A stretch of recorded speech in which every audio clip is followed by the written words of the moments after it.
These are he was teammates. really upset. So are we making a big deal out of this, or is this something that we probably should keep our eye on? Well, the other person, one of the other people involved in it, Joey Logano, his teammates said, you know what, that's Daytona racing. That's what happens here. And of course, you know, he hated the fact that his teammate was somebody that got collected and all of that. And Brad led the most laps of that race, actually, and had to go out like that. But I think Joey and even Kyle Busch, with whom he collided, and then they collected Brad, both of them felt like this is kind of what you expect at Daytona. So we'll see how that goes forward. I know that Joey and Brad have had some discussions since that to see how that goes forward, but I think that's kind of what you have to expect. I'll tell you, we did not hear from Joey Logano in our media day coverage. We did, however, have Brad Keselowski sit down with us. And let me say this, because Brad's this guy, he can have his own show.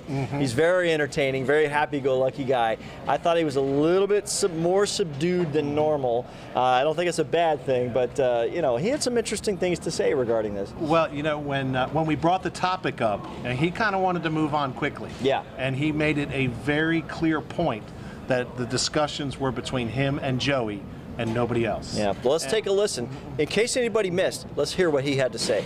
All right, so seriously, have you calmed down from that incident? I mean, I know it's been a few days, but well, I mean, I don't like losing, if that's what you're asking. No, I'm not asking that. Am I as mad as I was in the moments directly after? No. Am I happy? No. I want to win races. When you got a chance to win races and you don't, yeah, I'm not going to be happy.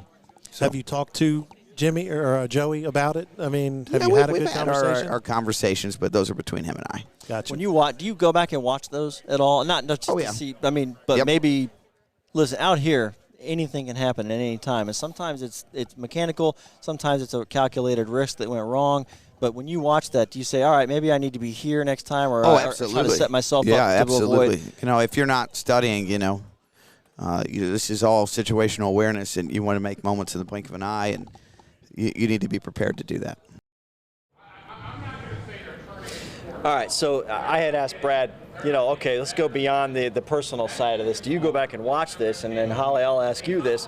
Do you watch this from a standpoint of what can I now learn regarding the Daytona 500, no matter who it is, if there's a little dispute or anything? But was I in an unlucky position, or did I do something that maybe I could have avoided this? He said, I will look at this and learn from this. Well, I was going to say, I bet Joey would suggest it would be a good idea for them both to look at it. But you know, they are top-rated drivers on one of the best teams in the series. They know how to handle this, and the Daytona 500 is the biggest race of the year. So I have no doubt that they will handle it between themselves. They were going to meet up at Disney World, but Joey Logano said, I never saw him there, so they kept the happiest place on earth happy.